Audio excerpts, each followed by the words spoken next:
Hello, thank you for listening to 3 Legacies Recovery Recordings.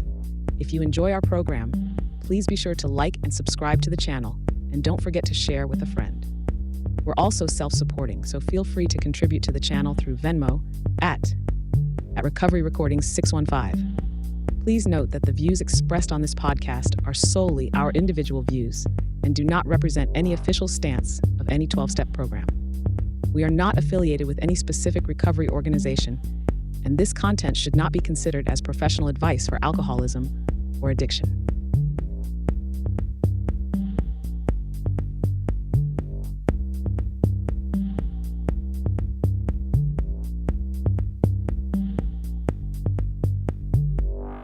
Hello, everyone. Welcome to 3 Legacies Recovery Recordings Podcast. I'm your host, Paul. Today is Sunday, October 12th, 2025, and this is episode 75. You can reach us at our email address, which is recoveryrecordings615@yahoo.com. Please send us, any kind of talks you want to, if you have any recordings that you'd like to have possibly posted on the YouTube channel. I say this a lot because not everyone realizes, people that just listen to the podcast don't always realize that the actual YouTube channel has like probably 600 or more different recovery talks, some Al-Anon, a couple CA talks, and mostly Alcoholics Anonymous talks. If you have any talks that you have that you would possibly like to get put on there, please send them in to recoveryrecordings615@yahoo.com. You can also find us at Facebook. We have a private Facebook page called 3 Legacies Recovery Recordings Podcast, and you can send us a request. We'd love to add you to it.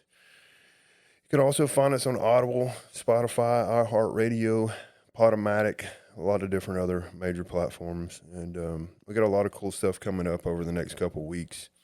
Let's see, 1 week from today, next Sunday, which will be the 19th, we have Scott L. and John E., and we're going to do an episode on steps 6 and 7.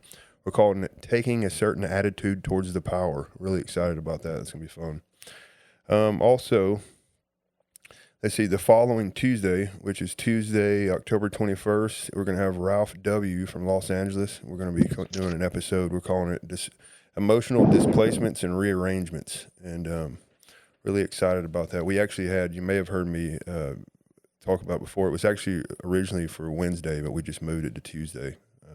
Some scheduling conflicts. And then tonight we are going to continue. We've been doing the 12 Traditions of Alcoholics Anonymous. Tonight we're on Tradition 3, and we have Jerry P. coming all the way from Palouse, Washington. How you doing, buddy? Hey, good to be here, Paul. Thank you. Good, man. Appreciate it. We also have Stephen T. from Nashville, Tennessee. How's it going, buddy? Very well, thank you, Paul. Yeah. It's been like I shared earlier. It feels like it's been a month since we last talked, but I guess it hadn't. It's just been a couple weeks. For the listeners, we are doing this. We're going to be. Our schedule is to do every other Sunday. We're going to be going through a tradition every time we meet up, and tonight we're on Tradition 3. And how's it going, Steve? How's your trip go? Didn't you just get back from a trip?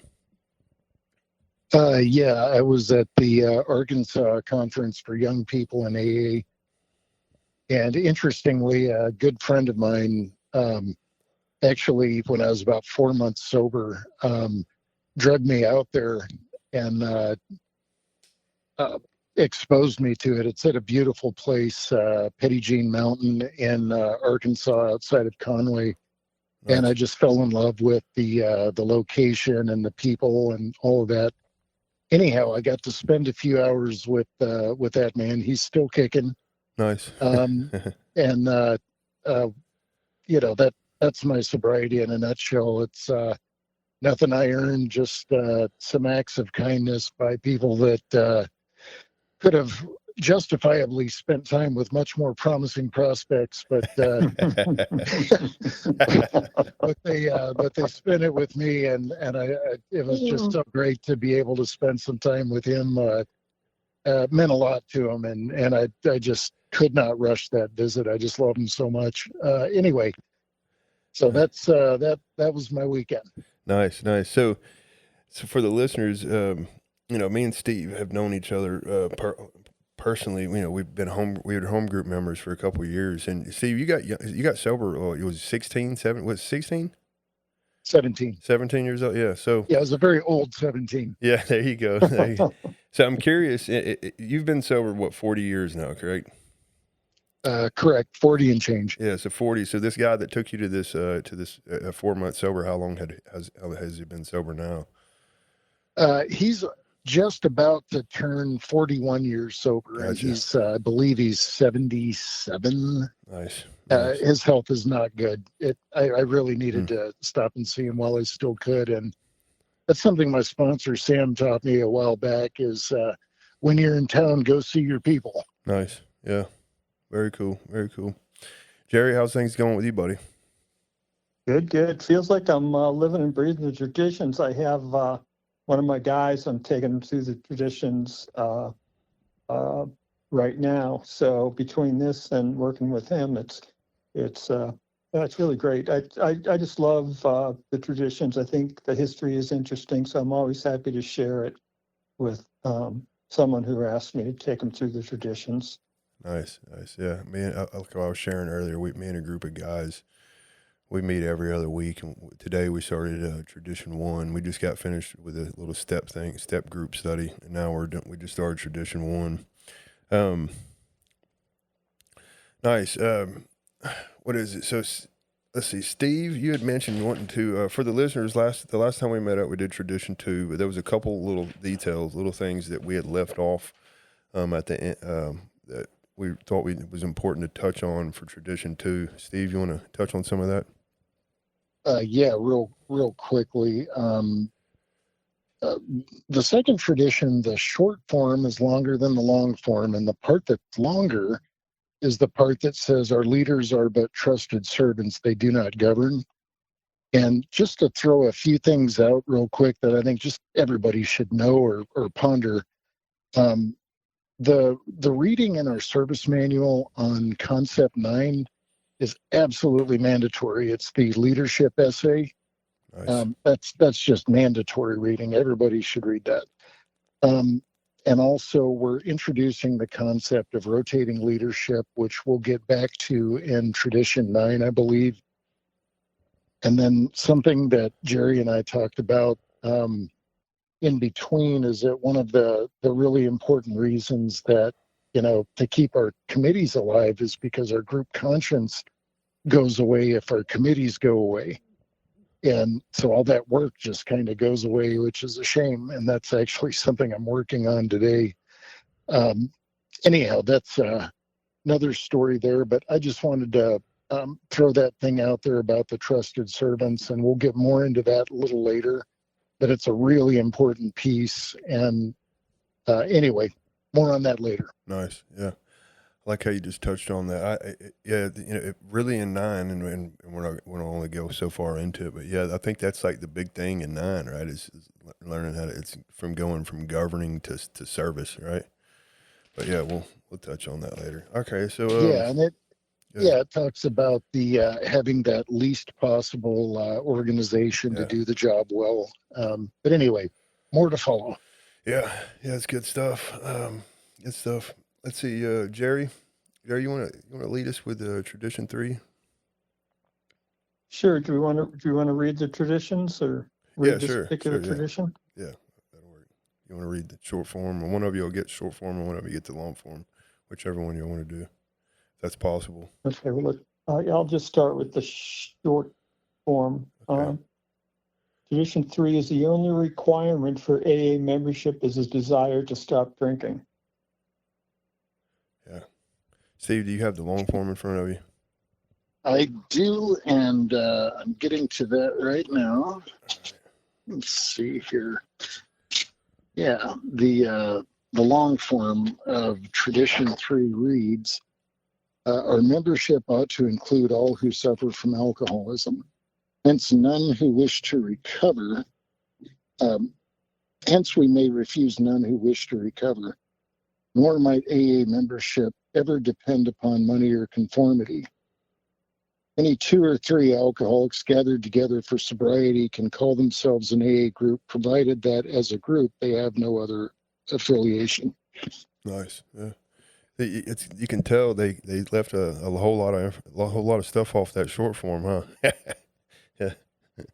Yeah, which if I could hop in here, Sure.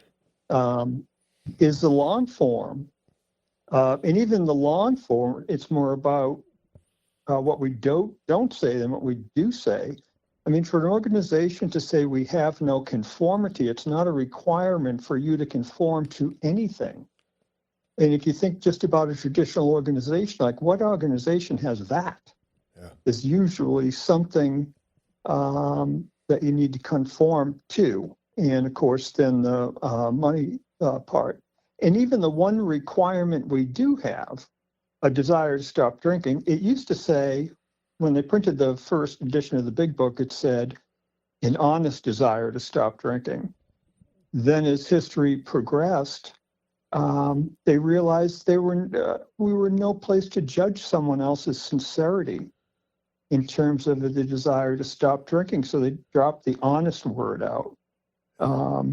And so the only requirement we have is you get to determine it. You know, if you we have a requirement, but you get to decide, whether you meet that requirement or not. We don't. Nice. Which is, I mean, to me, it just is incredible. I think really speaks to the spiritual fabric of Alcoholics Anonymous. Yeah. That you remember if you say so, and if you say so, we're going to agree with that. Yeah. Nice. Yeah. You want to go in and touch on some of the history stuff, like on how there's like a little story in the 12 and 12. Are y'all familiar with that story? Where the guy was, I think it was in the. Is the New York story? I'm not sure Because it's in a couple other places too. Yeah. Where Bill said, like, is he an alcoholic, then he's got a seat, right? Right. The first African American that showed up. Is that what it was?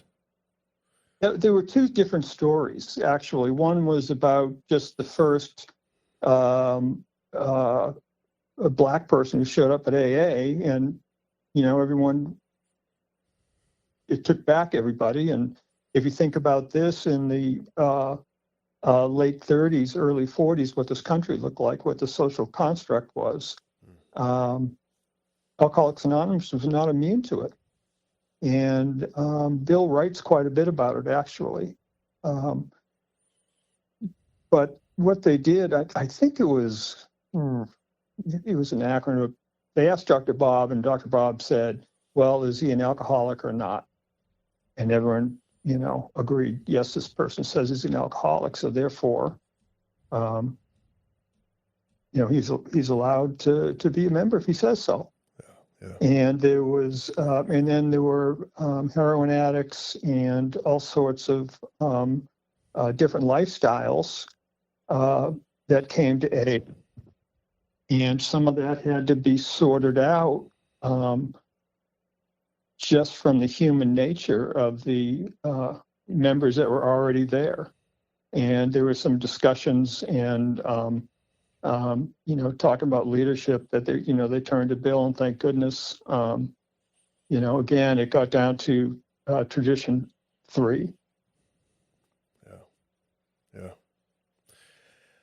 Yeah. There's a lot going on in this tradition. There's a, if you look at, like, just think about, like, what you just said, the social construct back then was, nowadays things are a whole, it's like a whole world of, like, just how we look at things completely different. And back in the 30s and 40s, it was like think about it. So that, Alcoholics Anonymous is getting formed. These guys are getting sober probably for the first time. They found something that's actually working, and they've started this little group, and they're sitting there thinking, we got to protect this at all costs, So before Alcoholics Anonymous, what was it? They were locking us up, right? Putting us in padded cells, right? Giving us lobotomies, removing parts of our personality, giving us electric shock treatment, doing all this crazy stuff to try to fix us. Finally, we come across, like, Bill Wilson's, just miraculously stumbled across all this stuff. One thing led to the next. The next thing you know, we got this thing that's actually freaking working, right? And they start forming groups, and then all of a sudden they feel like, man, we need to protect this at all costs. And then they have some kind of outsider, for lack of a better term, come into the setting, and they're just, like, freaked out about it, right? Holy crap! Like, what are we going to do with this? What are people going to think, or whatever? And, yeah. Well, yeah. And I mean, at that time, it was a segregated country. Yeah. There are organizations in places where blacks are not allowed. Yeah. And so if you overlay that in terms of Alcoholics Anonymous becoming integrated, I guess, it's really something. Yeah. Steve?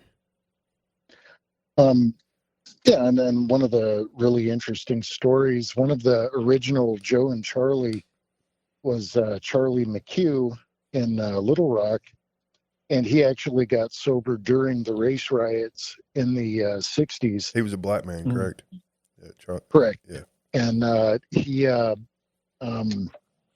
the folks in AA said they allowed him into the meeting because of our tradition, but they couldn't have him hanging around afterwards. But they did tell him, they said, look, we can't have you here after the meeting, but please keep coming back. And so they that's about as rough as it gets, I think, because you'd get the crap kicked out of you if they saw you associating with a black man. It was serious business. Yeah. And it could cost you professionally and things like that. It was no laughing matter. Wow. Yeah. And then you look at how many people he helped with the big book. And I mean, it's just an incredible story, but I'm not the one to tell it. I only know a little. Yeah. Yeah. I've heard stories about how I'd heard a speaker once say that back in when they first started meeting up, when there was the segregation was going on, it was illegal for a black man and a white man to sit in the same room in certain settings, right? And so what they would do is they would have like those big conference, how you can kind of open up the a conference room that has like the expandable wall in between the two, that they would open up and like kind of gap the wall to have it to where it was separated the rooms, but there would still be like maybe a 2 or 3 or 3 or 4 foot gap between there, where they wasn't sitting in the same room, but yet they could still have a meeting together, right? And just if you really look at like, man, just how different times were back then. But also if you look at Bill, he was such a visionary that this is a long time before its time. I remember there's a couple things I wanted to touch on too. It also talks about how all who suffer from alcoholism, and so I believe in a lot of ways the short form kind of gets, I don't know what word I'm looking for, but people say, well, the only requirement for AA membership is a desire to stop drinking, and sure, like, I certainly don't plan on sitting at the door of a meeting and checking everyone's AA card, but at the end of the day, like, do you suffer from alcoholism, right? I mean, that's a pretty big part right there, if you don't have a history with alcoholism, and you'll hear in a lot of different settings, people say, well, I was just a drug addict, or I was this, or I was that. But I'm just going to switch some words around and just say I'm an alcoholic, I mean, you can see how, like, years and years and years down the road of doing stuff like that, how damaging it could possibly be. If you don't have a physical craving to alcohol, how are you supposed to share your experience with someone that does, right? Well, Jerry, can I jump on that one? Sure, absolutely. All right. And I do not have an axe to grind. I'm going to just refer to some literature that I think is really fundamental. First of all, to remain constructive in any discussion of who can be a member in this day and age, I think we have to begin with the pamphlet Problems Other Than Alcohol. Yeah. Because it really does clarify that, if you have a problem with alcohol, that's really all we need to know. Yeah. And no matter what else you suffer from, whether it be mental illness or trauma or other addictions or obsessions, if you can just leave it at the door, we do not have a problem. Yeah. And so what that does is it takes the emotional tension down.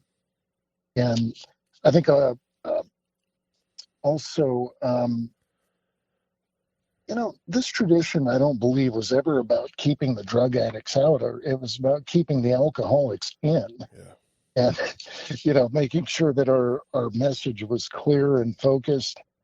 And if you look at the pamphlet Problems Other Than Alcohol, not the excerpts, but the full pamphlet, basically Bill says, look, if you do not have alcoholism, you're not going to be able to give a straight AA pitch, and you're not going to be able to 12-step.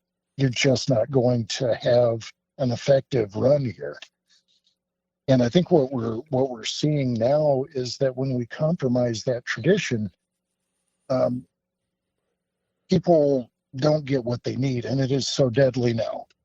And it may be that they're just calling themselves alcoholics so they can stay. I don't really have a perfect answer for that, but we're seeing that it really does go off the rails. That when somebody behaves themselves for a year in the sober house or what have you, and they go back out, they die very quickly. Or they stick around, and now we're seeing a secondary thing where after a few more years, they're saying, wait a minute, alcohol wasn't my thing. I can have a beer if I want to. So, and you can see, I mean, none of these are things that AA did to anybody. But if we're not laser focused on what is our common problem, common solution, we kind of open the door to get kind of misused. And I think I don't think it's on us to nail down somebody's sincerity, but I think it is on us to have a clear message and to not be afraid to not so much stand up for our traditions, but be guided by them. Well said. Yeah. Well said, Stephen. And because it really reverts to tradition 5 in our primary purpose, and how effective we are, like you said, Stephen, in carrying that message to the still suffering alcoholic. Yeah, and if I could say one thing, when I first got in, I was calling myself an addict, which is absolutely hilarious to me today. And something that Don P. shared that I thought was really pretty cool. It was Denver Thursday night, and it was a closed AA meeting, and somebody came in and introduced themselves as an addict. And Don just cut right to it. He said, does alcohol have anything to do with you being here? And the guy said, oh, God, yes. And he said, you're welcome to stay. And it just let all the air out of the conflict balloon, you Nice. know. Yeah. And I just think that's such a wonderful tool. Does alcohol have anything to do with you being here? We'll help you figure out the rest. That's our job. Yeah. So anyway, I thought that was something that had to be shared. Yeah, it's good stuff. Yeah. Jerry? Yeah, I mean, part of that is my experience, actually, is at the end. Of course, alcohol was through the whole thing, don't get me wrong, but I was using an expensive drug, right? So I thought I was like, this is insanity. Let me just say that. Thought I was just a little bit better than everybody else. I was some sort of elitist, and the fact of the matter is, thank goodness, I've come around to understand that I'm just a garden variety drunk. And this message of Alcoholics Anonymous, saved my life.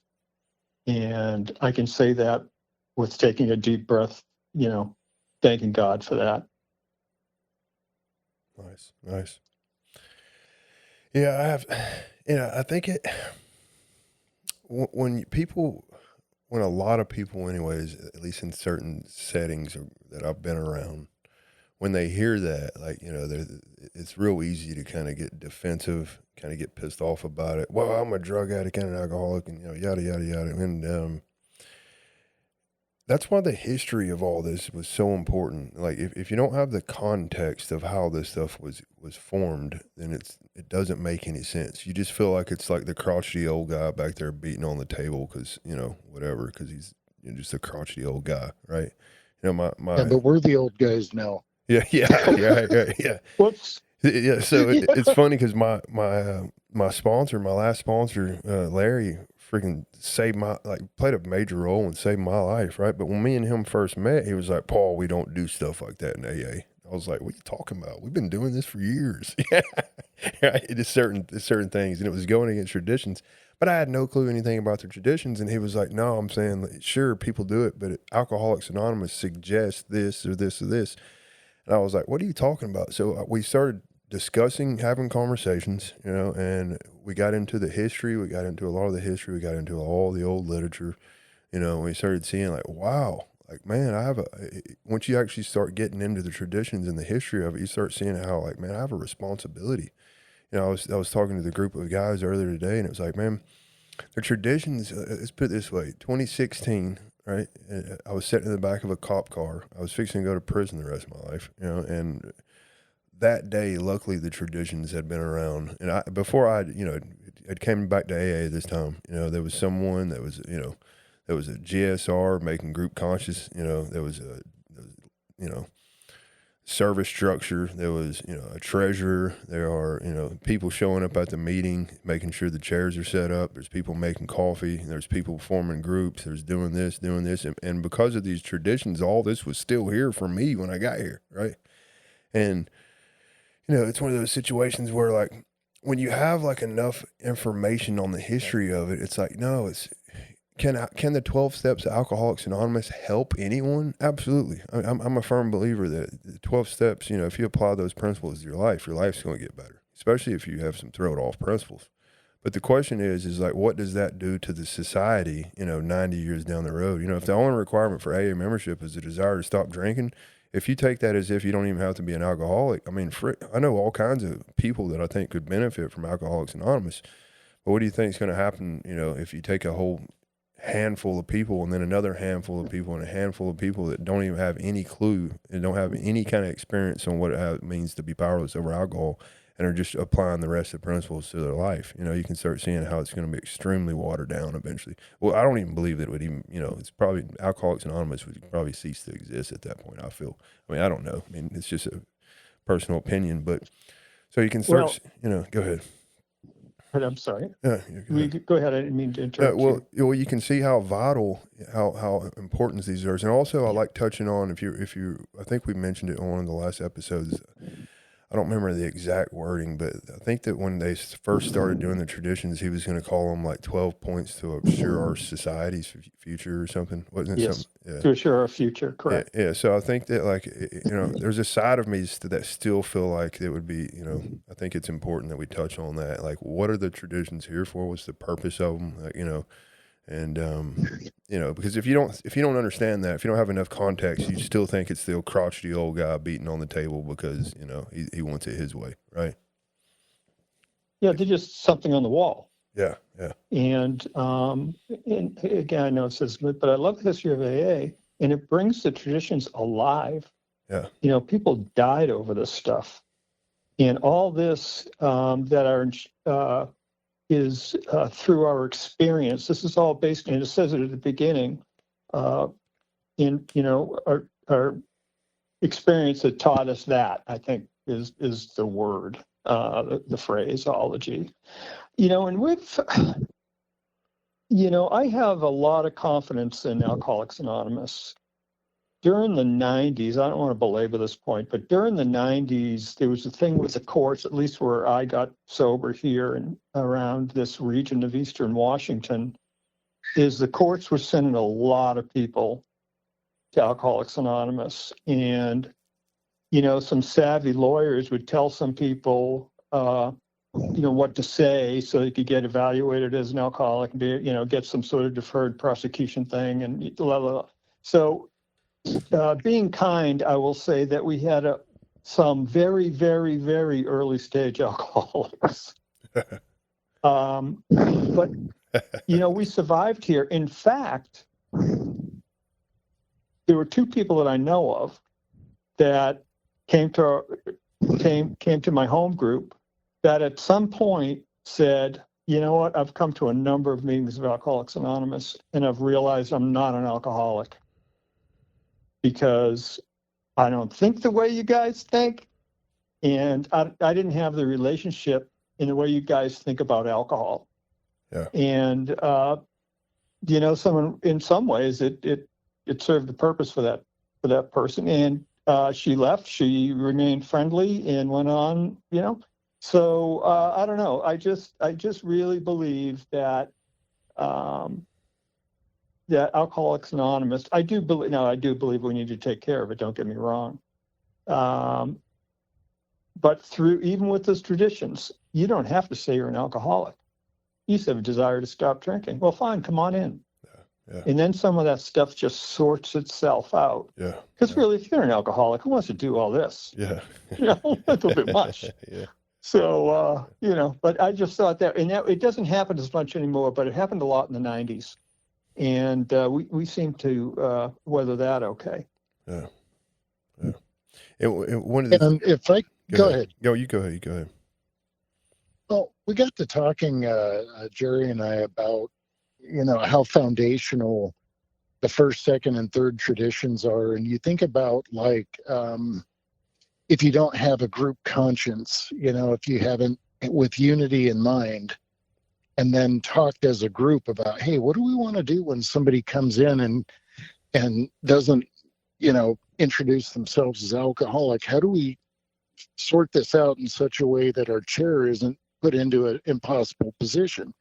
Because we've asked them to serve us here, but we need them to know that we're behind them. And yeah. One of the things that was given to us as a really great tool is if we're trying to have an AA meeting and somebody, let's say we ask the question, does alcohol have anything to do with you being here?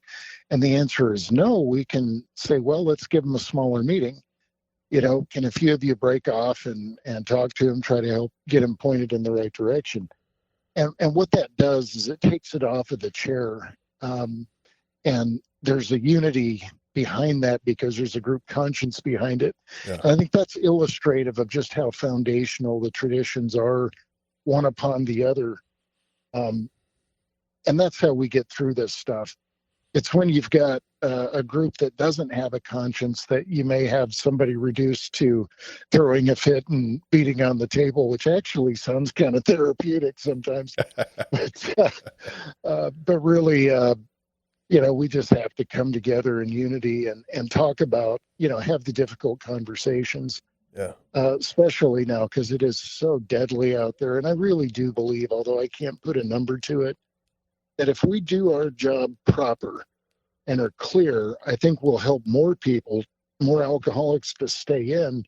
And it may just take some of these folks that really don't belong to us, and maybe they'll start their own thing, knowing that we're here to help in any way we can. We just can't, put the AA name on everything else. And there are lots of things we can do to try to help, as long as we don't call it AA, Yeah. As long as we have clarity with our traditions, it's like I can give a non-alcoholic the big book.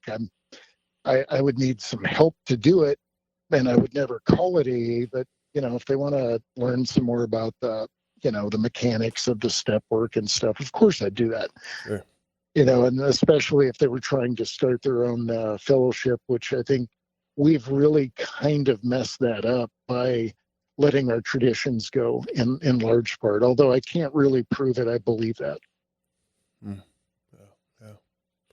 Interesting. Yeah, if I could jump in there, I agree, Stephen, and I'm in a traditions-based home group, which I'm very grateful for. And we have written group guidelines and guidelines for the chairperson. And we have buy-in from home group members that it's just not on the chairperson to deal with either an unruly person or someone who does not have a problem with alcohol. That it's incumbent upon the home group members themselves to take some action. So maybe, Stephen is talking, we've done this in my home group.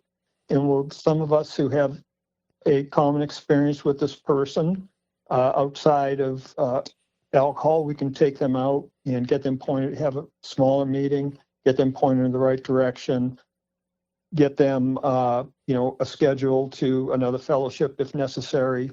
But we really take responsibility for that as home group members. Nice. Yeah. Yeah.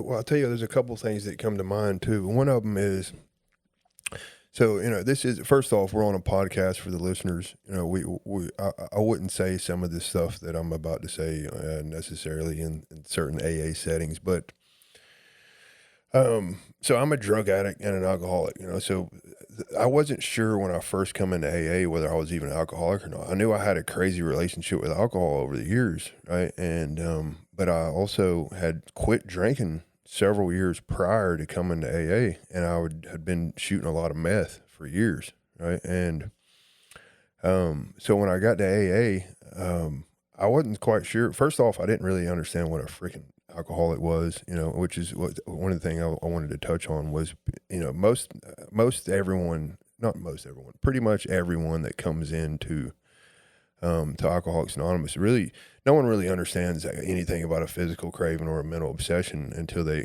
go through the work. Hopefully they find a decent sponsor that understands what the book's, really describing, and was able to walk them through that process and find out, is this me? Can I find myself in this book? Is this me?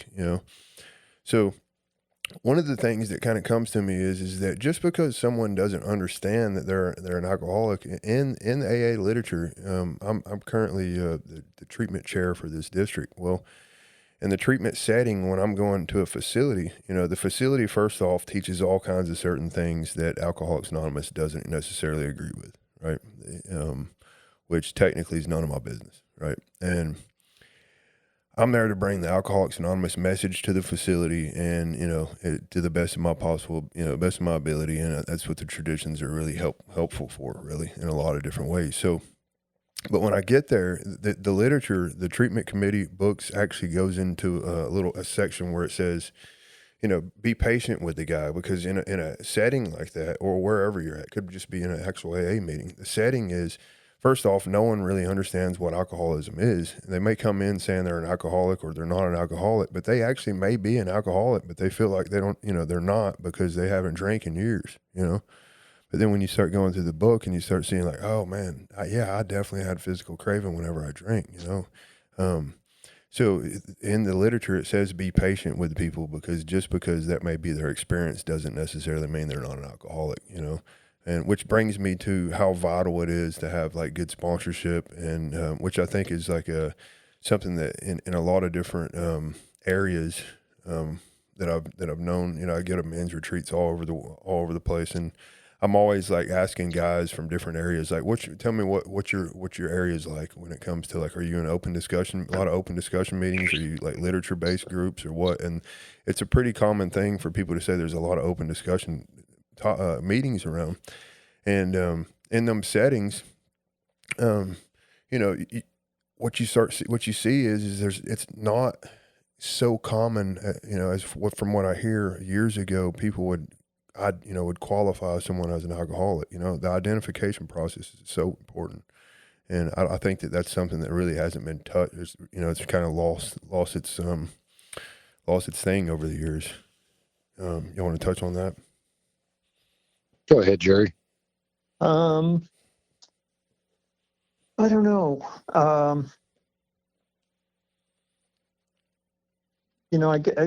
Everything just boils down to our primary purpose and how we do that.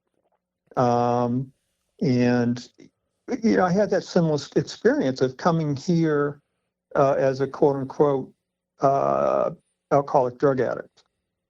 And like I needed to have that identified for some reason. And but as I did really start to understand alcoholism as by taking through the steps, and I had a wonderful sponsor, Steve, and I had the same sponsor, Sam C. And I really came to understand, and obviously with the doctor's opinion and things like that, really the depth of my alcoholism. And that any other moniker was really not necessary. And it was honestly, it was just ego anyway. I wanted to be a little different. Yeah. I wanted to be the worst alcoholic in the room or something. Who knows? But, Yeah. It's like I say, the simplicity of being just a drunk means this simple program, not always easy, but simple program works for me. Yeah. And the simpler I can keep it, it seems like the better things are. In that simplicity is a way to also describe our disease to a newcomer. Sure. Because I didn't have that understanding of craving either. Yeah.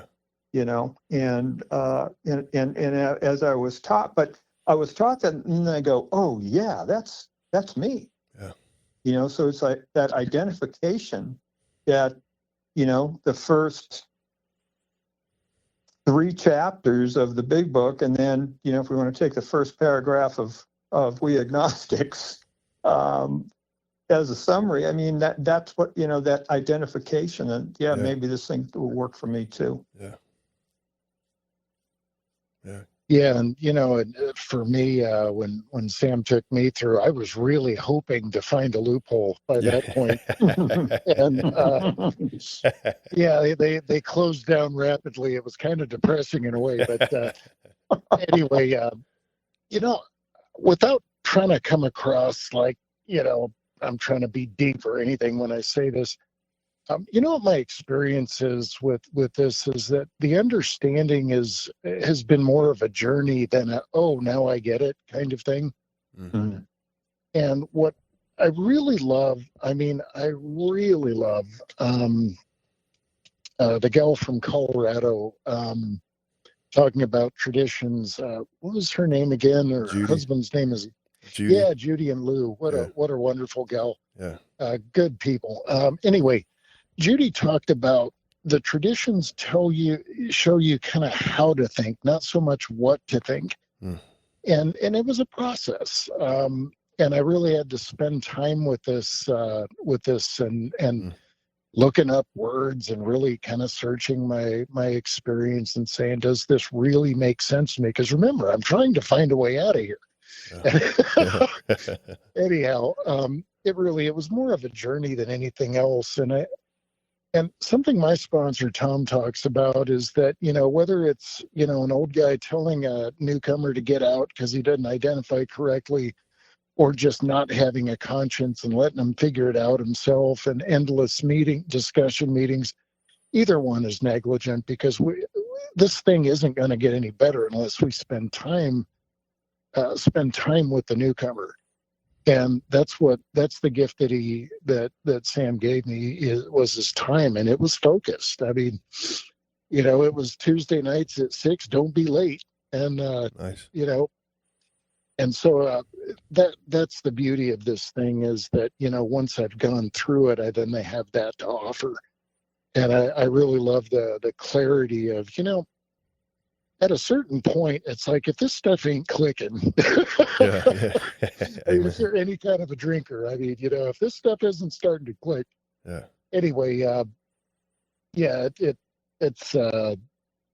was just such an awakening that, and it's really, there's a lot of freedom in not being special anymore, Absolutely.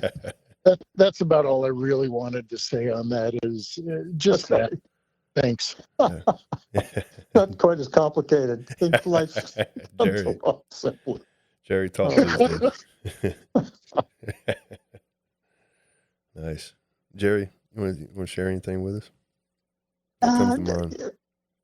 Nothing. Just, I mean, honestly, just as a kind of again, try not to be too deep, but there's no risk of that with me. But it's just the spiritual aspect of this program, that the things we don't do as a organization really gives our higher power some latitude to work. Nice. Yeah. And the faith that I don't know, it took me a while to understand that, and to have some faith in terms of only because I was shown that we've got through some tough times in Alcoholics Anonymous, and so Alcoholics Anonymous has endured despite us, which is, I guess, for me, really the takeaway message. Yeah, nice. Yeah, if I could throw in just one thing real quick, it's AA, when we're trying to practice this stuff, is actually very sturdy. It's not brittle. It's not going to bust apart at the first hint of, disunity or confusion. We're just striving to do a proper job. And I believe that, with the gifts I've been given, it's really incumbent upon me to try and leave it in good shape. I don't know about better than I found it, but leave it in good shape, so that, it'll be here for the next guy.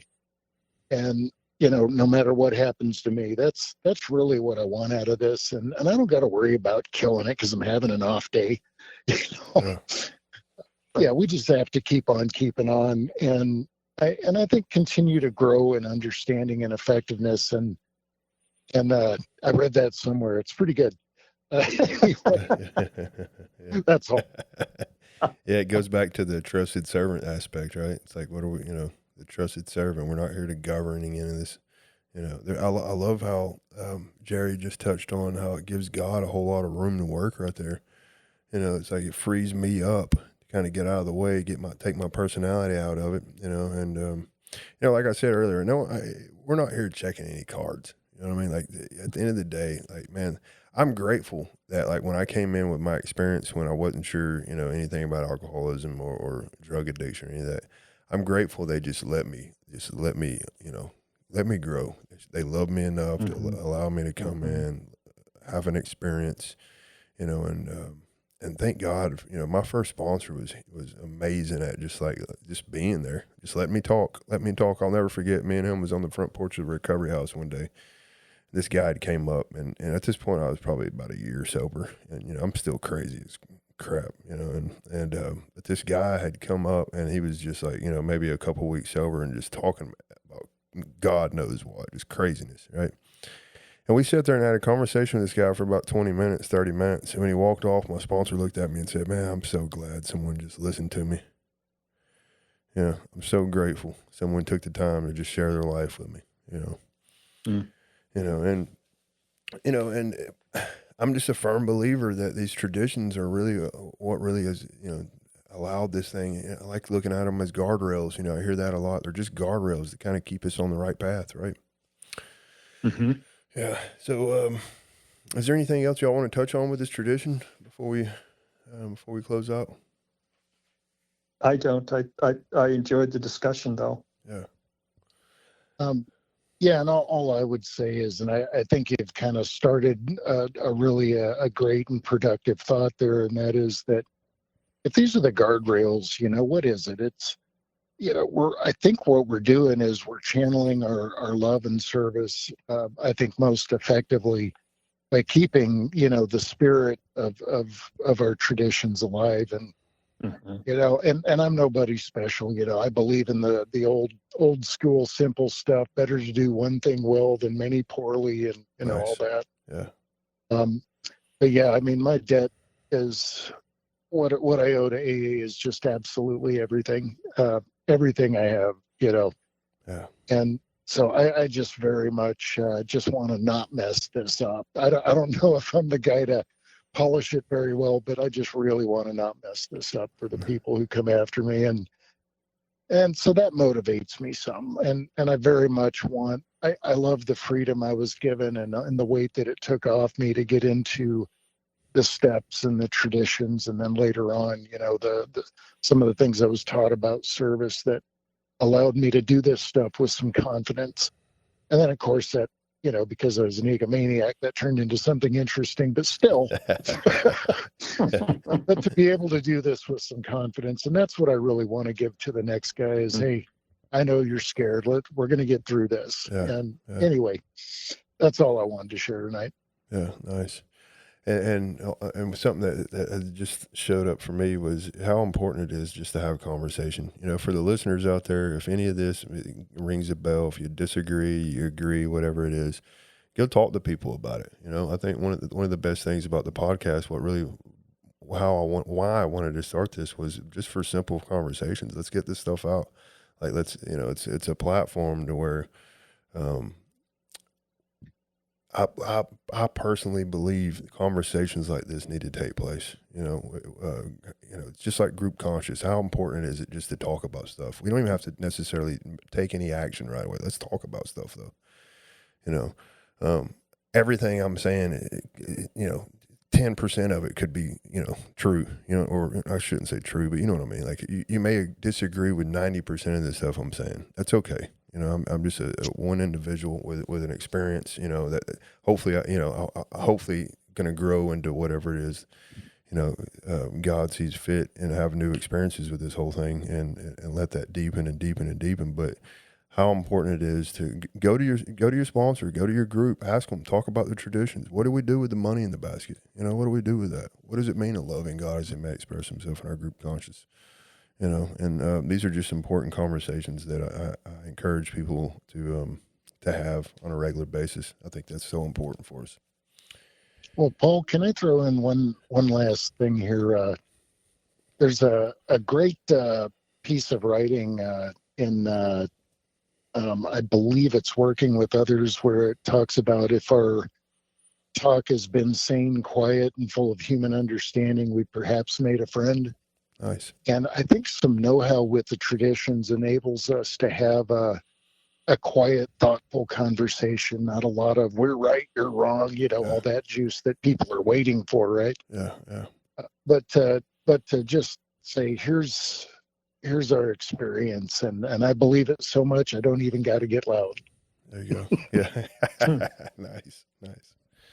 All right, guys. Well, this has been awesome, and I'm looking forward to our next one. Next one, we'll be doing tradition 4, and it's cool how like all the traditions kind of dovetail. We'd previously talked about the unity. How do we stay unified? It's what we've been talking about is how you actually not establish, but you actually make that happen. Through a group conscious. You all kind of come together, have conversations. No one says who can and can't be here. And we're going to continue going through those things that kind of just helps us unify as a group and a society. So appreciate it, guys, and y'all have a wonderful night. All right, thanks Paul. Thanks, guys.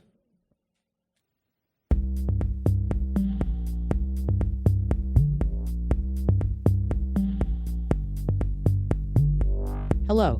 Thank you for listening to 3 Legacies Recovery Recordings. If you enjoy our program, please be sure to like and subscribe to the channel, and don't forget to share with a friend. We're also self-supporting, so feel free to contribute to the channel through Venmo at Recovery Recordings 615. Please note that the views expressed on this podcast are solely our individual views and do not represent any official stance of any 12-step program. We are not affiliated with any specific recovery organization, and this content should not be considered as professional advice for alcoholism or addiction.